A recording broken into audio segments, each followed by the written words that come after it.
Right, today I'm going to do a review of this. This is my latest rifle scope. Now it's from a brand that possibly most air gunners may not be entirely familiar with, and it's a brand called I.O.R.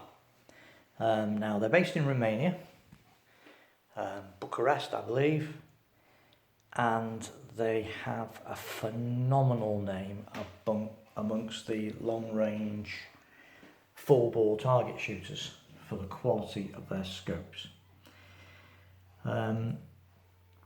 This is a 40-28x50 parallax adjustable 50mm scope. Now I know what you're thinking. You're looking at that and thinking that doesn't look like a 50mm scope, and the reason is that this has got a 40mm tube. Yep, a 40mm tube. These scopes are astonishing. Now I know that a lot of people will say, oh, it's made in Romania or a little rubbish, but the glass is all sourced from Shot Glasswork in Germany, and it is their best ED, extra low dispersion glass. So it's the best glass from possibly the best glass manufacturer. So as you can, and it also, every lens within the system has 14 layer coating, and it is spectacular. Now I own Swarovski, Leica, I've got a Night Force SHV that I've been using, which is a very nice scope, and all of those scopes are world renowned for their optical quality. And I've got to say that this thing is right up there with the best of them, if not even slightly better. It's a phenomenal piece of kit. Part of that could be helped by the fact that it's got a huge 40mm tube,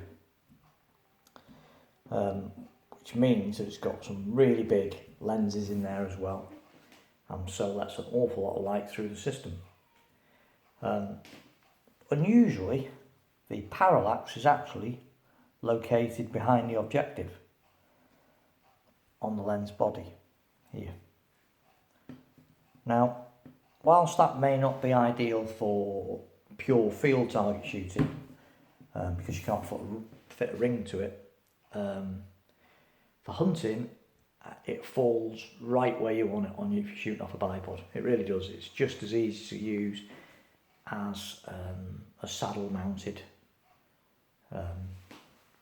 side parallax. If anything, it's better, it has certain advantages, because the saddle is where you've got all your reticule arrangements and all the rest of it, and it can get a bit crowded if you've got your illumination system in there as well, and then if you stick your parallax in there as well, the whole thing gets a bit crowded, a bit cluttered. Put it at the front here, you've got less lenses and it's out of the way. And that means that this also has a massive MOA adjustment. I mean, it is huge. The windage and elevation is massive on it. You're not going to run out of elevation and windage adjustments on this scope. Aided by the thickness of the tube, and also aided by the fact that it's got a completely uncluttered housing. It's got some really nice features on this. It's got resettable zeros, proper big chunky turrets, click stops, really good on it. It's really precise, good clicks. You can lock it out. This ring here undoes and can be slid down so it locks out on the bottom, so you never lose your zero. Or you can leave it so you can read it off these readings here if you're doing multiple aim points. And if you want to do multiple aim points on a really quick way of doing it, it also has here, I haven't set it yet, but it's got a little lever here that locks as well, so that you can set 1 0 here and then set this to a different 0, and then depending on which one you're using, just turn the turret round, so either that's lining up with the front or that's lining up with the front. Now I've done some testing on these as regards it constantly going back to where you've set it, because that's a failure on some scopes. You set your 0, move it off your 0.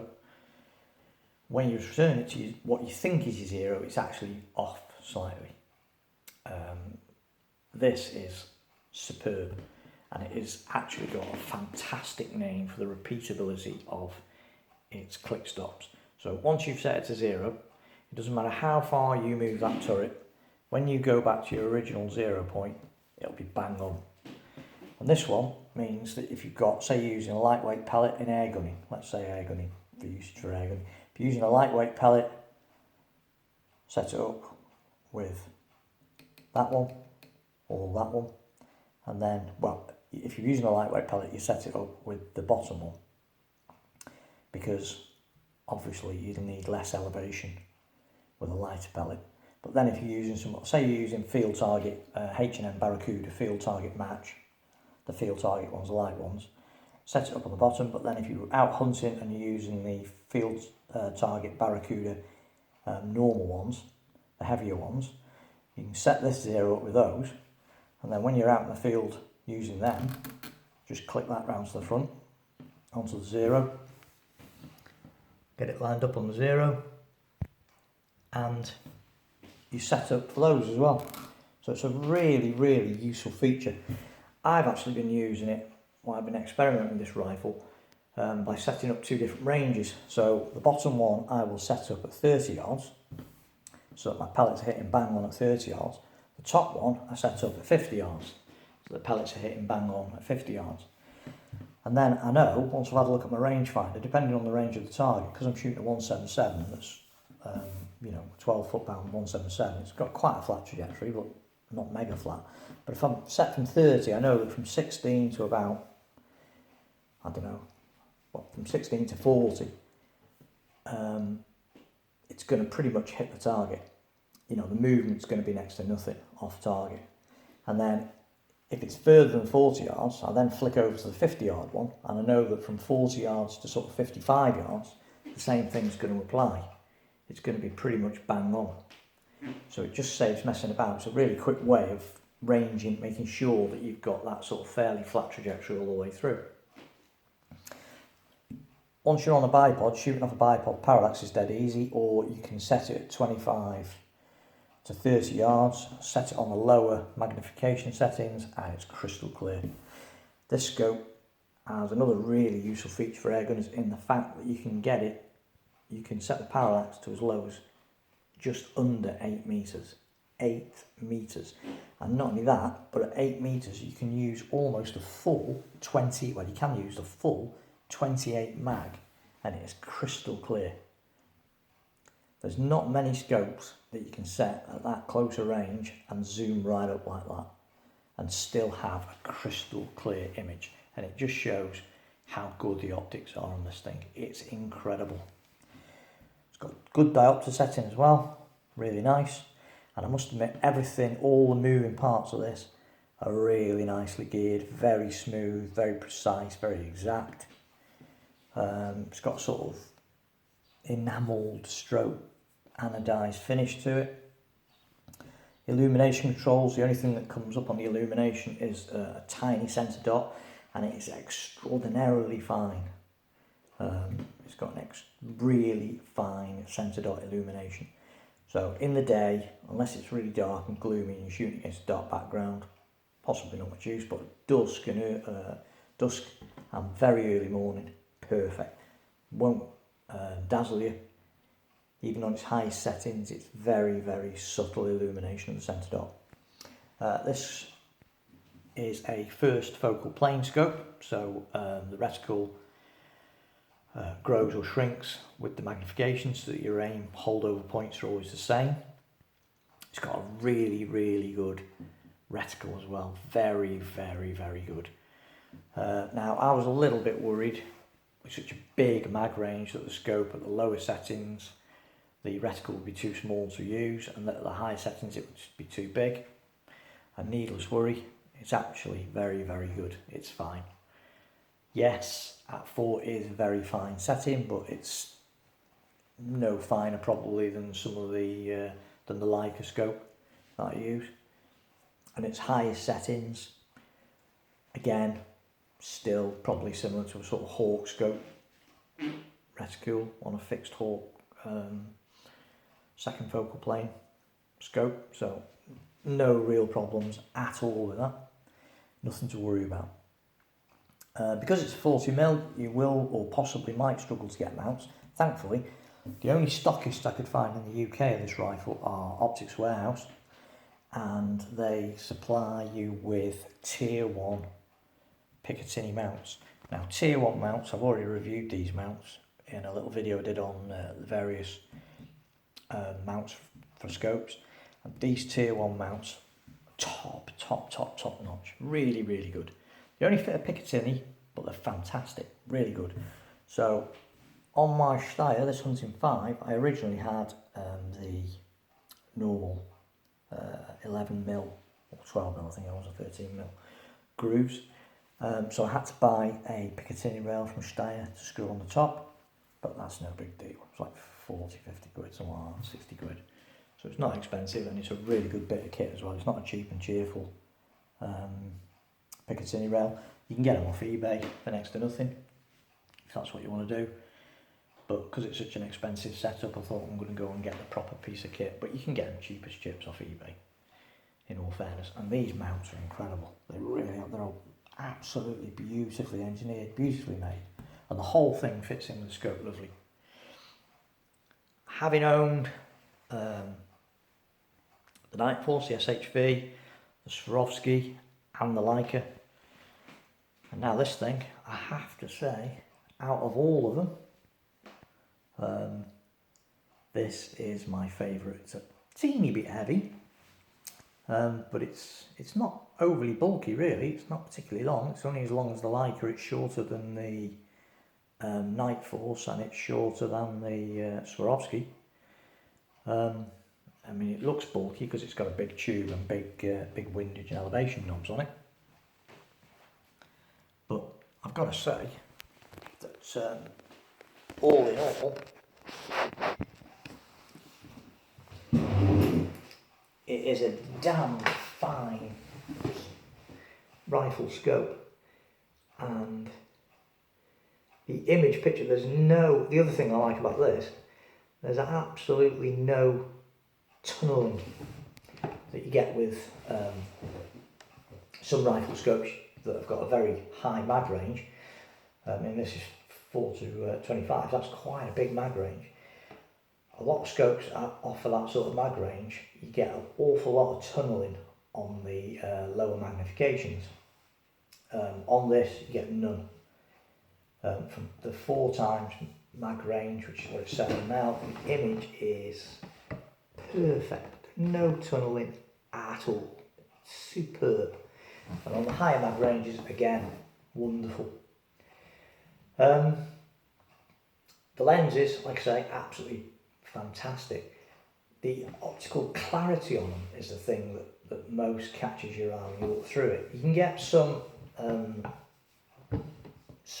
scopes that appear very, very bright, and it's the way that the coatings are laid on the lenses. They appear very, very bright, but the way they do that is they cut out certain wavelengths of light and let more through, so they appear bright, but when you look through them, like say you're looking for a rabbit against a dark hedge or something like that, or trying to pick a target out that's in the shadows or something, because they knock out certain wavelengths of light, when you actually look at them at longer ranges, even though they're very bright, the actual clarity of what you're looking at, so the definition of what you're looking at, can be quite poor.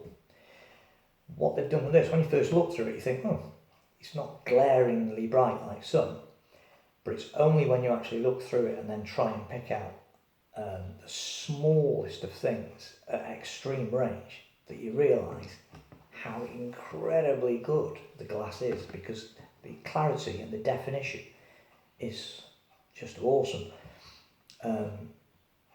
For a little bit of a fool around, I actually put a textbook up at sort of 40 yards, and I have really small writing, and zoomed in on it on 24. I could read it as clear as day. It was mad. And I've also been shooting some, just been out now this morning shooting, and I was shooting some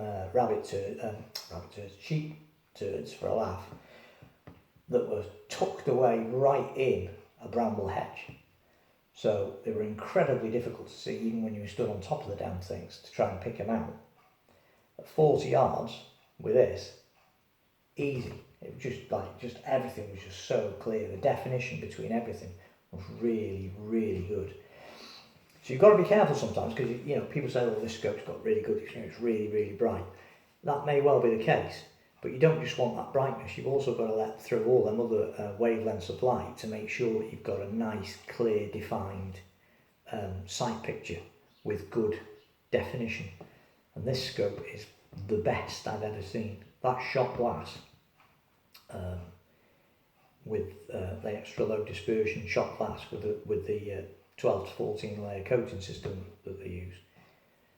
It's just the optical clarity on it's unreal, you know, fantastic. And for air gunning, this is an awesome scope. You know, being able to parallax down to less than 8 meters and still use really high zoom ranges, and then having that fully usable 24 magnification, it just makes shooting so good, and the reticule's really nice. That first focal plane ret's an awesome thing.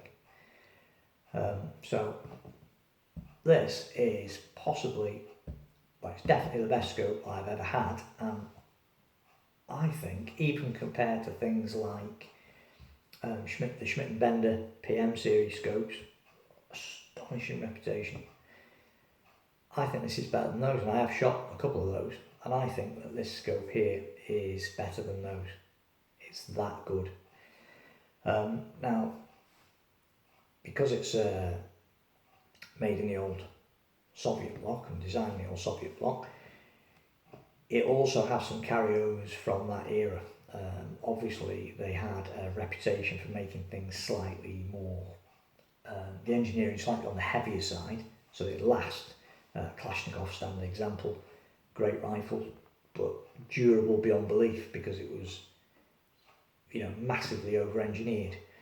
Whereas a lot of the more fancy Western kit is beautifully engineered and shaved, the weight shaved down to the, you know, the smallest they can get away with, which is great when it's new and when it's working in perfect conditions. But as soon as you start knocking it about a bit, then problems start to happen. This thing's so well made. Yes, it's a little bit heavier than average, but it's so well made. I think this is going to probably outlive me as a usable scope. Fantastic bit of kit. Really, really good. And for air gunning, bob on.